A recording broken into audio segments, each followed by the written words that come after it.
Magandang araw po sa inyong lahat. Ako po si Dr. Miguel Santos, isang doktor na ang dedikasyon ay ang pangangalaga sa kalusugan ng ating mga minamahal na senior citizen. Sa aking maraming taon ng pagseserbisyo, isang bagay ang laging kong napapansin at binibigyang diin ang kahalagahan ng pagpapanatili ng lakas habang tayo ay nagkakaedad. Paano kung sabihin ko sa inyo na mayroong isang simple at hindi gaanong napapansing pagkain na madaling mahanap, abot kaya ang presyo at sa katunayan ay naglalaman ng mas maraming dekalidad na protina na nagpapanatili ng kalamnan kaysa sa isang itlog. Ang isang pagkaing ito ay maaaring makatulong ng malaki na pabagalin o kahit na baligtarin ang pagkawala ng kalamnan na nauugnay sa edad na palihim na nagsisimula sa ating mga edad 30. Ang kondisyong ito ay tinatawag na sarcopenia, ang unti-unti at tahimik na pagkawala ng kalamnan na isang babala para sa mas malubhang mga isyu. Kabilang dito ang pagbagal ng metabolismo, talamak na pamamaga, hindi balanseng blood sugar, at maging ang pinabilis na paghina ng pag-iisip. Gayunpaman, ang karamihan sa mga tao ay hindi alam kung gaano kahalaga ang pagpapanatili ng lean muscle mass sa kanilang kalusugan, lakas at kalayaan. Kung hindi mo nakukuha ang tamang protina sa tamang anyo at sa tamang oras, maaaring ginagawa mo na ang lahat ng tama, pumupunta sa gym, kumakain ng masustansya, sapat ang tulog, ngunit nawawalan ka pa rin ng kalamnan bawat taon. Ang ating tuklas ngayon isang prangkang pagkain na mas mataas sa leucine kaysa sa mga itlog ay napatunayang nagpapagana sa makapangyarihang mTOR pathway para sa paglaki at pagkumpuni ng kalamnan. At hindi ito isang pulbos o isang nauusong suplemento. Ito ay isang tunay na pagkain.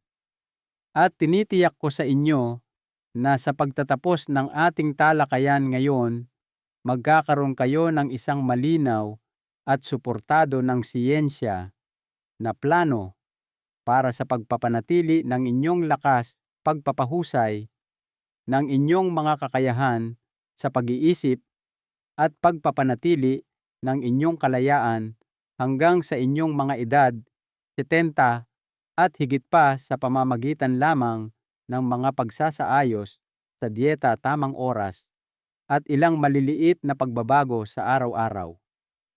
Mayroon lamang isang makabuluhang pagbabago na maaaring magbago sa paraan ng iyong pagtanda mula ngayon. Walang mga daya o hulaan. Ang kapangyarihan ng kasin at tamang oras ng protina.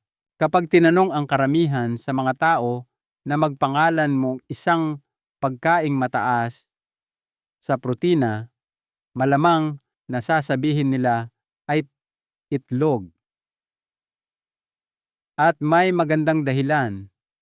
Ang mga itlog ay halos perpekto, isang murang pagkain na siksik sa nutrisyon at madaling gamitin ng katawan. Ang isang malaking itlog ay naglalaman ng humigit kumulang 10 gramo ng dekalidad na protina, puno ng mahahalagang amino acids. Ngunit ang nakakagulat na katotohanan ay ang cottage cheese ay mas epektibo pa sa pagtataguyod ng pagpapanatili ng kalamnan sa magdamag at may mas mataas na nilalaman ng protina sa bawat serving. Upang maging mas tiyak, ang isang karaniwang serving na kalahati hanggang isang tasa ng low-fat cottage cheese ay naglalaman ng 14 gramo ng protina, higit pa sa 2 itlog. Ang karamihan sa protinang ito ay kasiin isang uri ng protina na mabagal matunaw, slow digesting. Ang unti-unting pagsipsip na ito ay napakahalaga. Habang natutulog ka, ang iyong katawan ay dumadaan sa isang uri ng natural na estado ng pag-aayuno. Malamang na dumaan ka ng 8 hanggang 10 oras ng walang pagkain sa pagitan ng hapunan at almusal. Kung walang tuloy-tuloy na supply ng amino acids sa panahong ito, maaaring simulan ng iyong katawan na sirain ang tissue ng kalamnan, muscle tissue upang matugunan ang mga pangangailangan nito, lalo na kung ikaw ay higit sa edad na 30, kung kailan nagsisimulang lumala ang sarcopenia. Dito nagiging makapangyarihan ang cottage cheese dahil ang kasiin na protina ay mabagal matunaw. Naglalabas ito ng mga amino acids sa daluyan ng dugo sa loob ng hanggang 7 oras. Habang natutulog ka, lumilikha ito ng isang tuloy-tuloy na daloy ng nutrisyon para sa iyong mga kalamnan. Ito ay maihahalin tulad sa pagbibigay sa iyong mga kalamnan ng isang intravenous drip o suwero ng panggatong para sa paggaling na nagpapataas ng protein synthesis, pagbuo ng protina, at nagpapababa ng catabolism pagkasira ng kalamnan sa gabi. Isipin ito kumpara sa mga itlog. Ang protina ng itlog ay mas mabilis na nasisipsip na maganda sa ilang sitwasyon tulad ng pagkatapos ng ehersisyo, ngunit hindi gaanong epektibo para sa pagpapanatili ng kalamnan sa magdamag kahit na mataas sila sa mga sustansya tulad ng choline at vitamin D. Sa isang pag-aaral noong 2012 na inilathala sa Medicine and Science in Sports and Exercise, ang mga kalahok na uminom ng 40 gramo ng casein protein bago matulog ay nagpakita ng kapansin-pansing mas mataas na overnight muscle protein synthesis kaysa sa mga hindi. Ito ay sinusuportahan din ng mas kamakailang pananaliksik mula sa journal na Nutrients noong 2019 na nagha-highlight na ang pag-inom ng protina bago matulog ay nagpapahusay sa paglaki ng muscle mass at lakas, lalo na sa mga matatanda. Ang pagkaing tinatalakay natin, ang cottage cheese, ay higit pa sa isang merienda.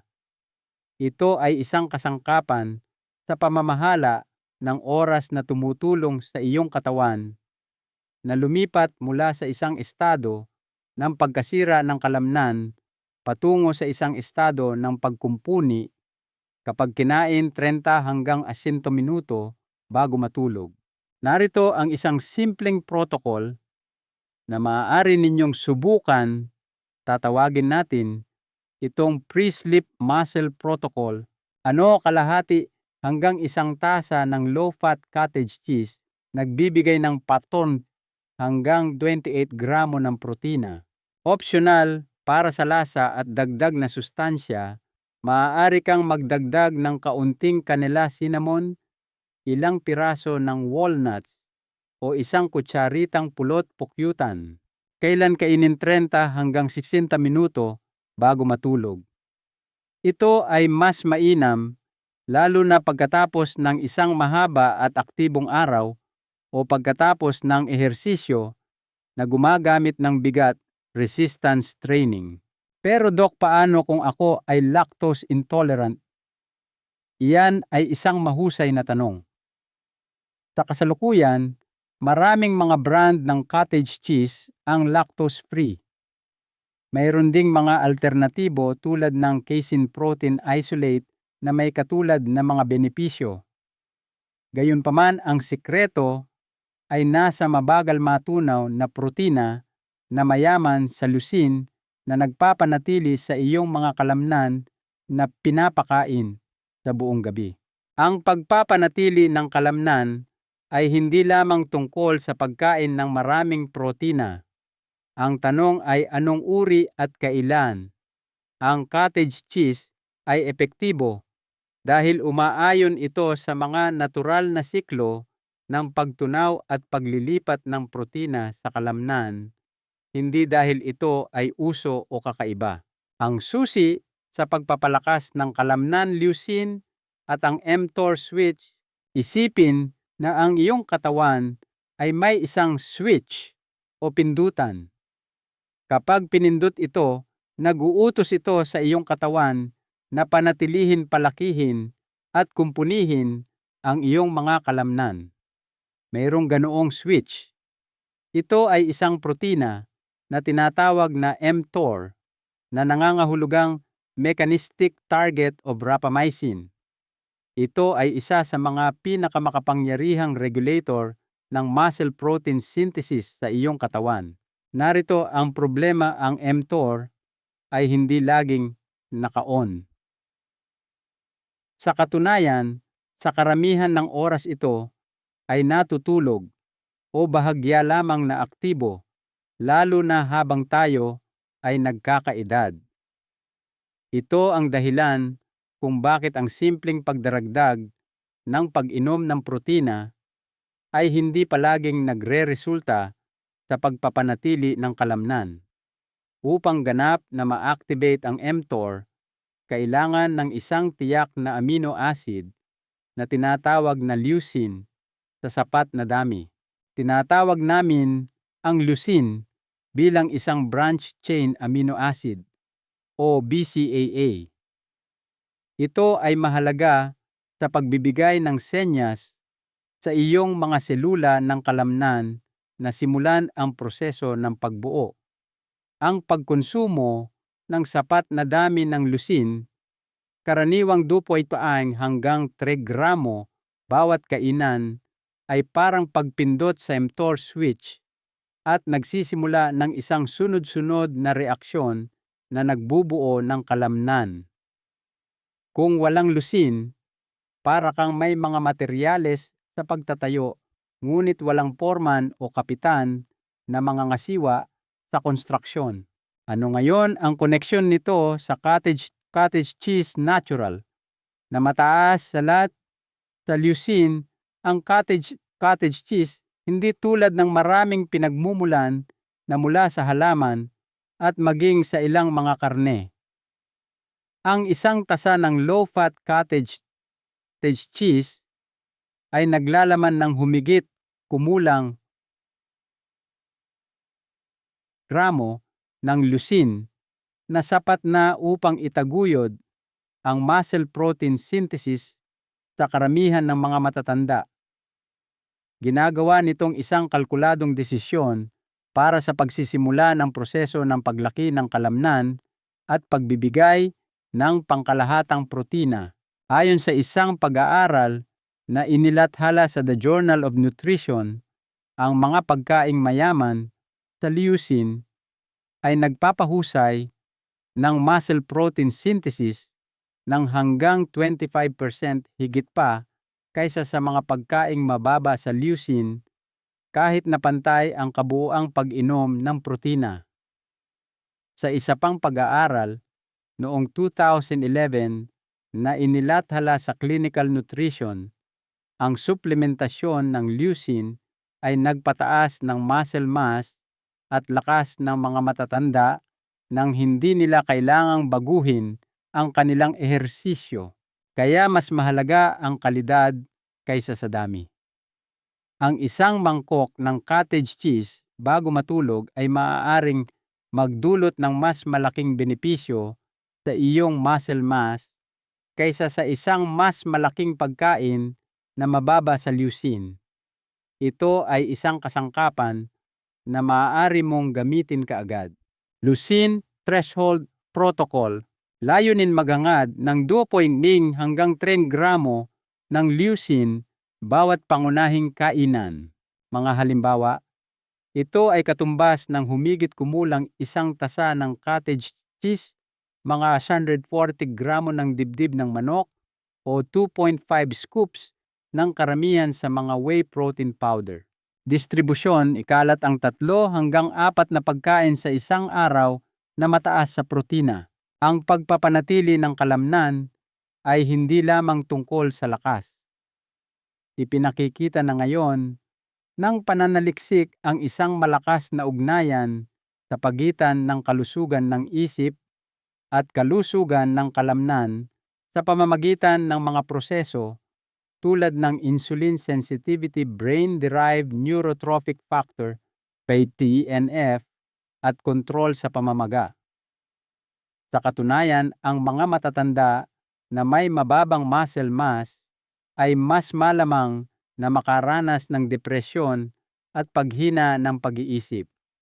Sa makatuwid, sa pamamagitan ng pag-activate ng mTOR at pagpapataas ng muscle mass, hindi mo lamang pinapahusay ang iyong paggalaw, kundi pati na rin ang iyong mga iniisip at emosyon. Bukod pa rito, natural na bumababa ang aktibidad ng mTOR habang nagkakaedad ang mga tao.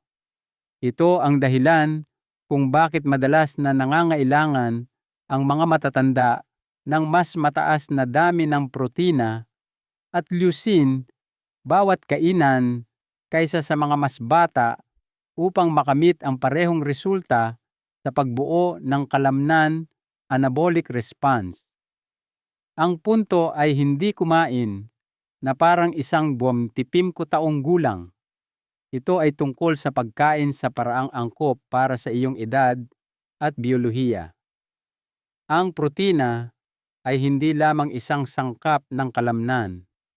Ang tamang uri ng protina ang nagbibigay senyas dito upang mabuo, at ang pinakamahalagang senyas ay ang leucine, ang ritmo ng iyong katawan. Bakit mahalaga ang tamang oras ng protina? Iniisip ng karamihan na ang pagkawala ng kalamnan ay dahil lamang sa pagtanda o kawalan ng aktibidad. Ngunit sa katotohanan, ang hindi tamang oras ng pag-inom ng protina ay isang pangunahing nag-aambag sa sarcopenia.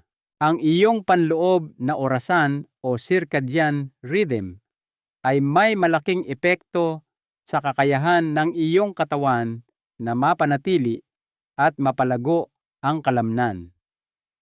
Ang biolohikal na sistema ng oras na ito ay hindi lamang kumokontrol sa iyong enerhiya at mga pattern ng pagtulog, kundi pati na rin sa kung gaano kahusay na nasisipsip at ginagamit ng iyong mga selula ang mga sustansya. Ang muscle protein synthesis (MPS) ay isang dinamikong proseso. Mayroon itong mga panahon ng mas mataas na pagiging sensitibo, lalo na sa umaga sa gabi at pagkatapos ng resistance training.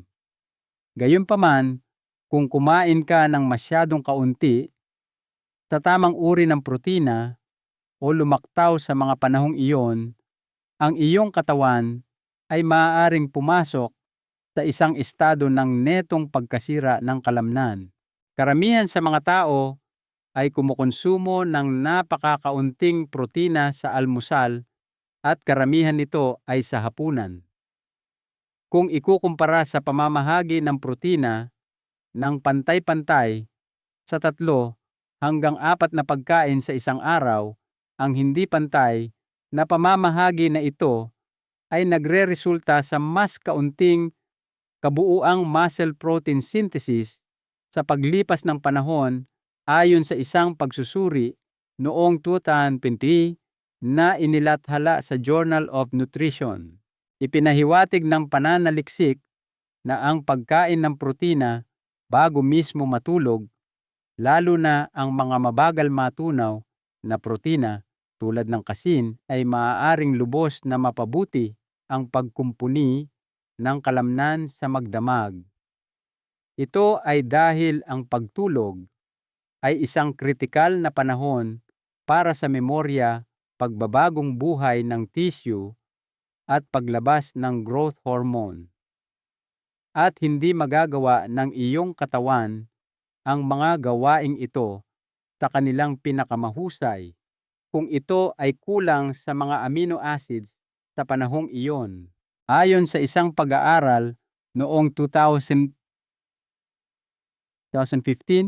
na inilathala sa Frontiers in Nutrition, ang pag-inom ng protina bago matulog ay nagpataas ng overnight MPS ng 22% sa mga matatanda at nagpabuti sa pagtaas ng lakas sa loob ng 2 linggo ng pagsasanay. Sa isa pang pag-aaral na inilathala sa American Journal of Clinical Nutrition, kahit na pareho ang kabuuang pang-araw-araw na pag-inom ng protina, ang mga taong uminom ng 30 hanggang 40 gramo ng casein protein bago matulog ay nagkaroon ng mas maraming lean mass kaysa sa mga hindi. Protein Distribution Protocol. 3 beses kumonsumo ng 20 hanggang 40 gramo ng protina sa almusal, tanghalian at hapunan o sa bawat pangunahing pagkain. Bago matulog, magsama ng isang pagkain na mayaman sa protina bago matulog tulad ng isang 30 gramo casein shake o isang tasa ng cottage cheese. Pagkatapos ng ehersisyo, kumain ng mga pagkaing mataas sa protina sa loob ng 1 oras pagkatapos gumising at 2 oras pagkatapos mag-ehersisyo.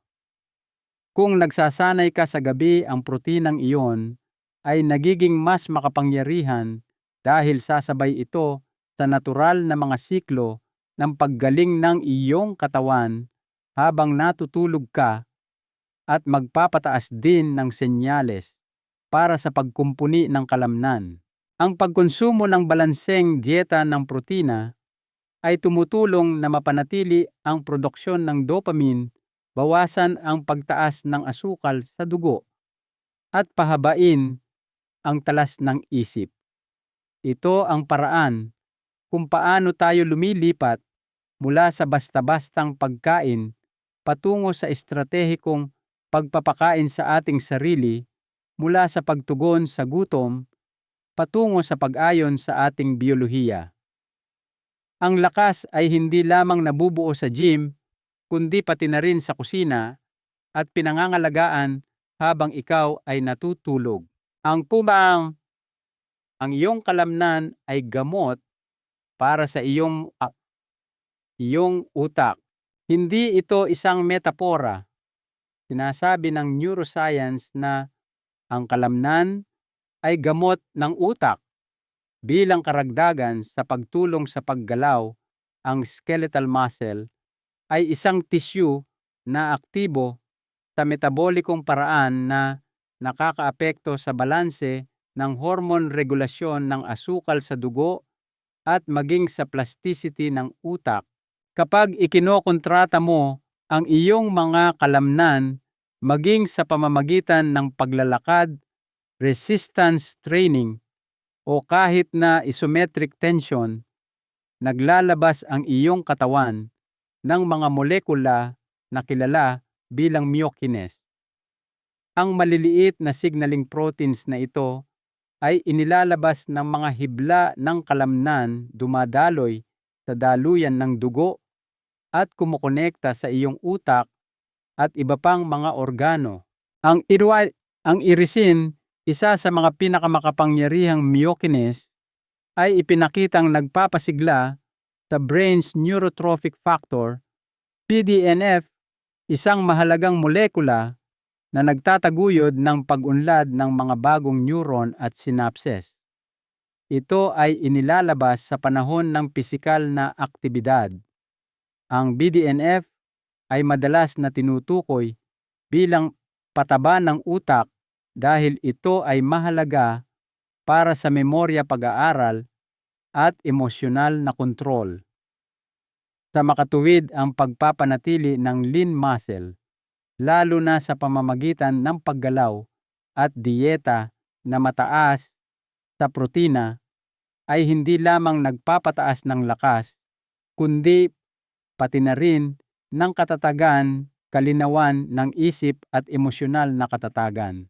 Isang pag-aaral sa Journal of Clinical Endocrinology and Metabolism ang nagsiwalat na ang mga matatanda na may mas mababang muscle mass ay may makabuluhang mas mataas na antas ng mga sintomas ng depresyon kahit na kontrolado para sa pamumuhay at mga salik sa cardiovascular.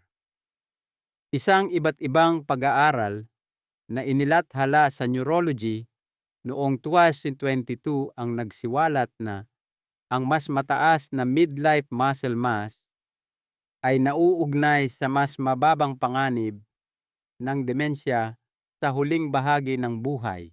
Bukod pa rito, pinapataas ng kalamnan ang insulin sensitivity na nagpapabawas sa pagtaas at pagbagsak ng asukal sa dugo na maaaring magdulot ng pagkapagod, pagbabago ng mood at brain fog. Ang talamak na mababang antas ng pamamaga na kilala rin bilang inflammaging ay isa sa mga pangunahing sanhi ng paghina ng pag-iisip na nauugnay sa edad. Ang kalamnan ay nagpapababa nito.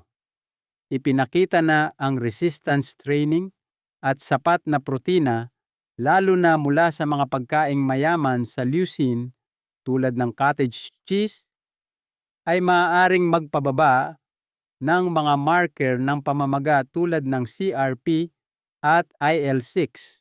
Ang dual muscle brain circuit. Kumain ng mga pagkaing mataas sa protina sa regular na pagitan sa buong araw kabilang ang bago matulog.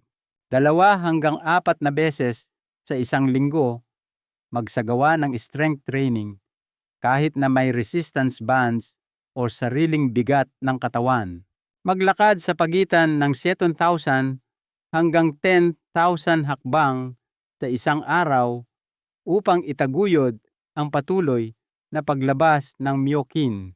Gawing prioridad ang pagtulog at hydration dahil kritikal ang mga ito para sa pag-andar ng pag-iisip at paggaling ng kalamnan. Ang bilis ng pagtunaw. Ang hindi napapansing sikreto.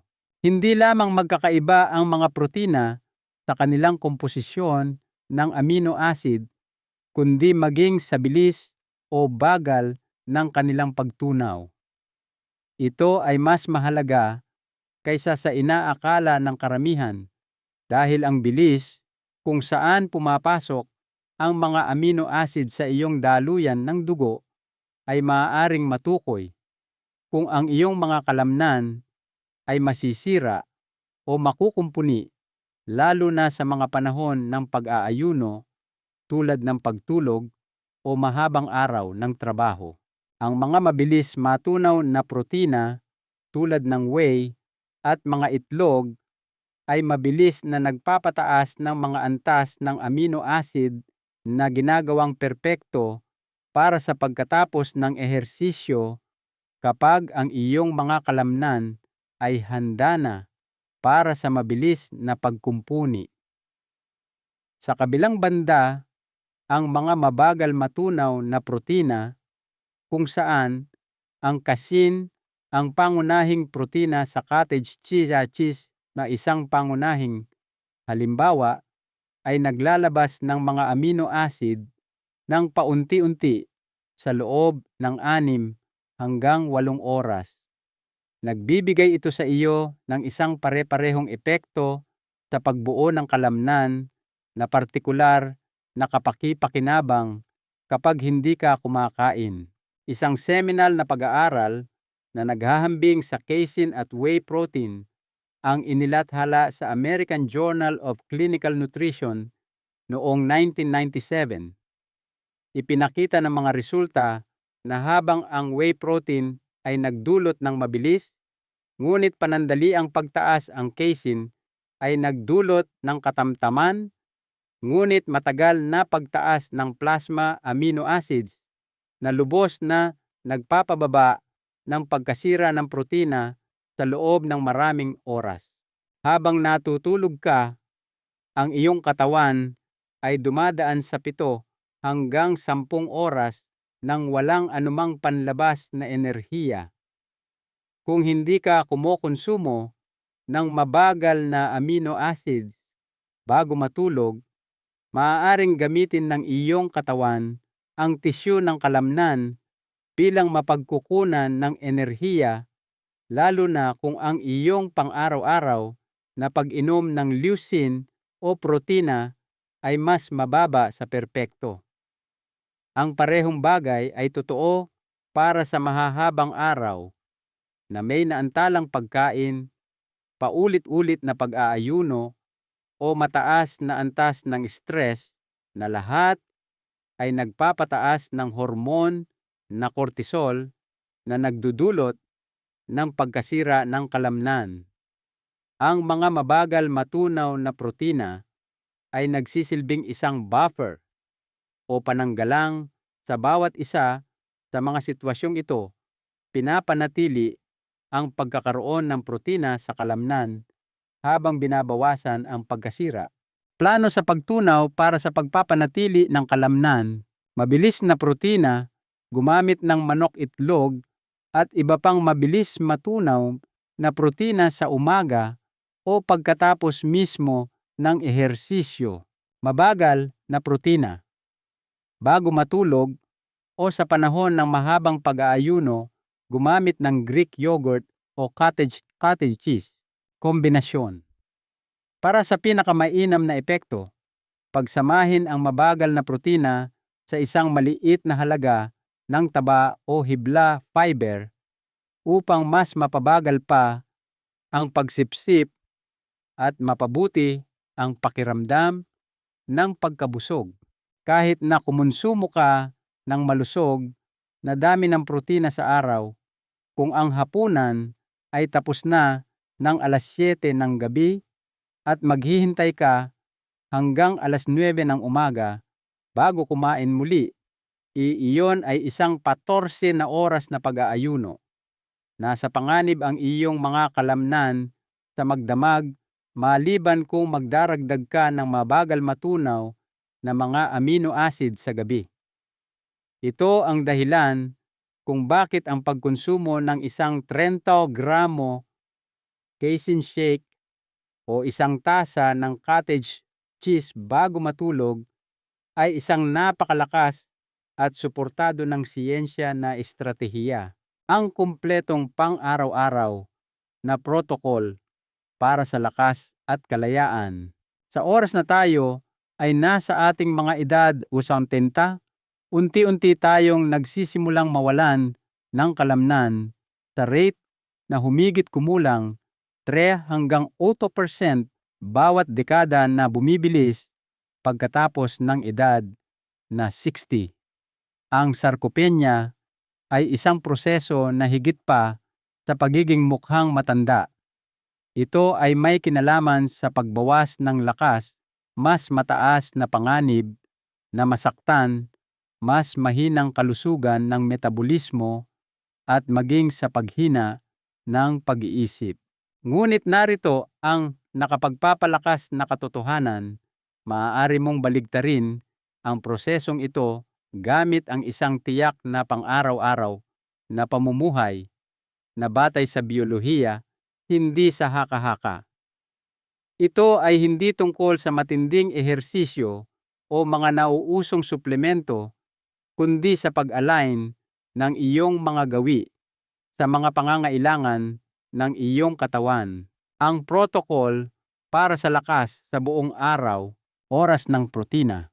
Kumonsumo ng 3 hanggang 4 na pagkain na may 30 hanggang 40 gramo ng protina bawat isa.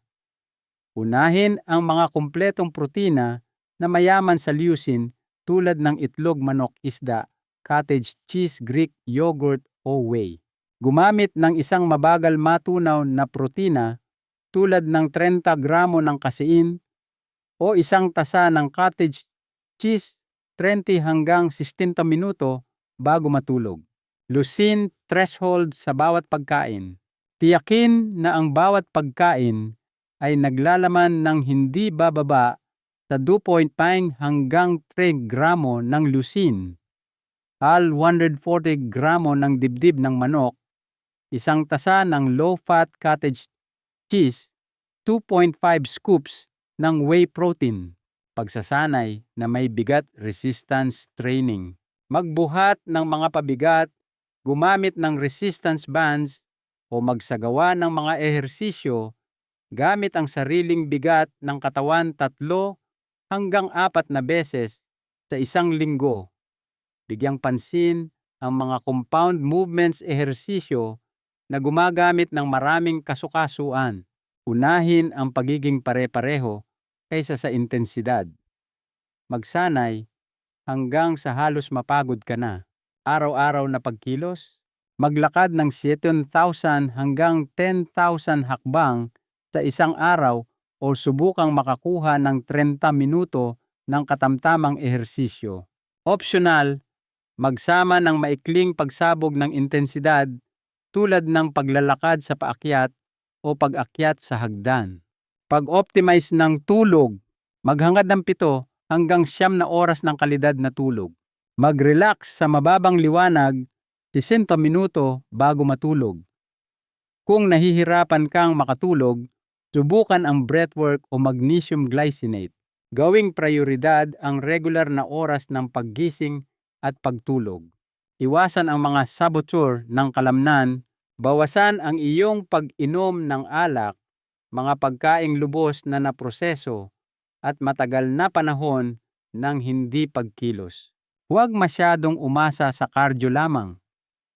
Ang susi ay balanse. Bawasan ang matagal na stress. Ang layunin ng protokol na ito ay pag-aayon, hindi pagiging perpekto. Hindi mo kailangang magsanay na parang isang atleta o mag-obsess sa mga macros. Ngunit kailangan mong bigyan ang iyong katawan ng mga senyales at mapagkukunan na kailangan nito upang bumuo at mapanatili ang iyong mga kalamnan, ang pundasyon ng iyong kalayaan. Dahil habang ikaw ay tumatanda, ang kalamnan ang nag-aangat sa iyo mula sa upuan. Ito ang nagpapanatiling matatag sa iyong mga kasukasuan, kumokontrol sa iyong enerhiya, nagpapatalas sa iyong isip, at nagpapanatili sa iyong buhay. Hindi ka nawawalan ng kalamnan dahil tumatanda ka.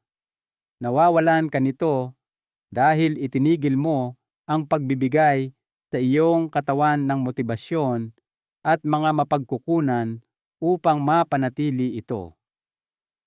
Ngayon, meron ka ng mga paraan upang magawa iyon. Isang huling kaisipan mula sa inyong doktor. Sinimulan natin ang paglalakbay na ito sa isang simpleng konsepto. Merong isang pagkain na makakatulong sa iyong labanan ang pagkawala ng kalamnan at naglalaman ng mas maraming protina kaysa sa mga itlog. Ngunit sa daan, natuklasan natin ang isang bagay na mas malalim. Tinalakay natin kung paano mapanatili ang iyong kakayahang mamuhay, gumalaw, at mag-isip ng may lakas habang ikaw ay nagkakaedad, hindi lamang tungkol sa protina. Ang cottage cheese ay isang kasangkapan. Ang leucine ang susi, at ang tamang oras ang estratehiya. Ang mahalagang aral sa buhay na nais kong iwan sa inyo ay ito. Ang pagtanda ay hindi isang hatol ng kahinaan, kundi isang pagkakataon para sa karunungan. Ang karunungang iyon ay nagsisimula sa pag-unawa at paggalang sa ating sariling katawan. Hindi pa huli ang lahat upang muling itayo ang iyong pundasyon. Bawat pagkain na mayaman sa protina, bawat pag-angat ng kahit na maliit na bigat, bawat hakbang na iyong ginagawa ay isang pamumuhunan sa iyong kalayaan bukas. Huwag nating hintayin na manghina tayo bago natin pahalagahan ang lakas. Simulan natin ngayon na pangalagaan ang katawan na nagdala sa atin sa buong buhay natin. Ang lakas ay hindi lamang para sa mga bata. Ito ang nagbibigay daan sa atin na tamasahin ang bawat sandali ng ating mga ginintuang taon. Kung nahanap ninyo na kapaki-pakinabang ang impormasyong ito, mangyaring pindutin ang like button. Malaki ang naitutulong nito sa aming channel. Upang matiyak na hindi kayo makaligtaan ng anumang mga video sa hinaharap, huwag kalimutang mag-subscribe at i-activate ang notification bell. At higit sa lahat, nais kong marinig ang inyong mga saloobin. Ano ang natutunan ninyo ngayon? Ano ang isang pagbabago na sisimulan ninyong gawin? Mangyaring iwanan ang inyong mga komentos sa ibaba. At kung mayroon kayong mga kapamilya o kaibigan adiyan tapan na sa tingin ninyo ay makikinabang dito, mangyaring ibahagi ang video na ito sa kanila. Ako po muli si Dr. Miguel Santos, nagpapasalamat sa inyong panonood. Magkita-kita tayo sa susunod.